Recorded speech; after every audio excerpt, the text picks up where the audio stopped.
Isang beses lang tayo mabubuhay sa mundo. Kaya naman, dapat sulitin mo na ang bawat segundo nito. Gawin mo lang palagi yung mga bagay na tingin mo magpapasaya sa'yo. Puntahan yung mga lugar na gusto makita ng mga mata mo. Kasi isang beses lang, oo, isang beses lang, tayo may pagkakataon dumaan sa kalsada ng buhay na hindi mo na mababalikan. Dahil habang tumatanda tayo,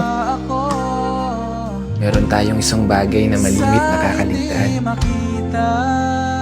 Yun ay maglaan ng oras para sa sarili nating kaligayahan.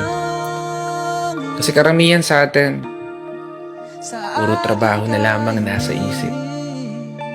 Sa pagtulog na lang dinadaan yung pahinga habang namamasyal sa panaginip.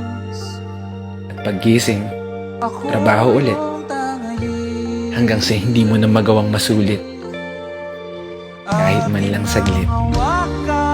Yung oras na kay bilis pumipihit. Pero hindi ko sinasabi na huwag ka na magtrabaho. Gusto ko lang ipaalala sa'yo, ipaalala sa sarili ko, kapag dumating na yung araw na hindi mo na magagawang iakbang ang mga paa mo, siniguradong isa lang ang bagay na tatakbo sa isip mo. Sana pala ginawa ko na yung mga bagay na gusto ko. Sana pala sinulit ko na yung mga oras na meron ako. Kaya hindi pa huli, may pagkakataon ka pa. Hanggat hindi nagpaparamdam si Lord, wala ka pang dapat ipag-alala.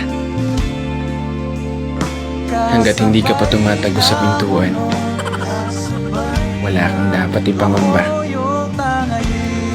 Dahil hanggat humihinga ka, magagawa mo pa. Gawin lahat ng mga bagay na gusto mo, basta masaya ka. Walang makakapigil sa'yo. Buhay mo yan. Kaya kung umabot ka hanggang dito at patuloy na nakikinig, maraming salamat.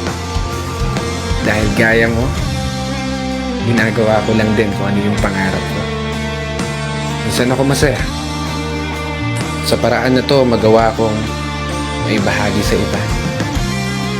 Kaya isang pagpupugay para sa lahat ng mga kapatid na motorista na patuloy sumasabay sa hamon ng buhay. This is your brother Matt for today's video.